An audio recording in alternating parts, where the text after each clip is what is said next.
I am Angie Sheldon, and I'm the Community Engagement Specialist for Betty Crocker.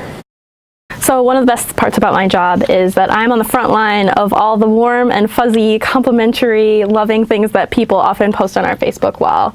So this is an example. Candace wrote, "Thank you for offering gluten-free products. My dad has celiac disease, and I have a non-celiac gluten intolerance.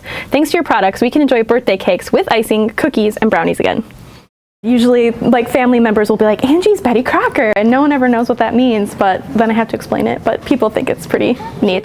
So Becca tweeted, "All of your stuff looks really delicious, but I can't bake like that at all, and it makes me sad." So I said, "We're willing to bet you could bake just as well as anyone. What do you want to start with?"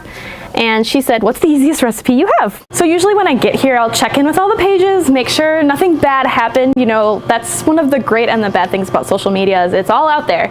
So we are held very accountable, and we also want to make sure that we're serving any crises that might come up in the middle of the night when I'm asleep, because it's just me. And so I check the pages, make sure all the posts are ready to go.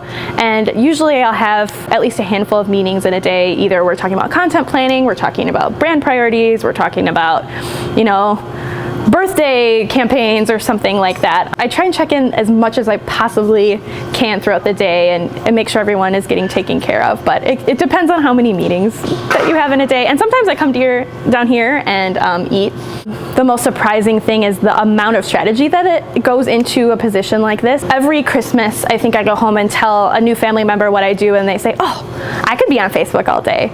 And I think that people are surprised at how much really goes into having a solid social media presence. There's so much strategy, there's so much thinking ahead, there's tons of collaboration. You have to make some compromises sometimes, and there is a ton of thought that goes into, just that one post that you see on a Facebook page. Someone thought about that, it was prioritized somehow, the picture was taken, the recipe was created sometimes. So there's tons and tons of thought that goes into every single thing, and also tons of monitoring. I think people are sometimes surprised when I'll write back to them within, a couple hours. They're shocked that there's someone there, because not every brand has a dedicated person, but it's a lot more than it kind of seems like. Maybe I just make it look easy, I don't know, but there's a lot that goes into it.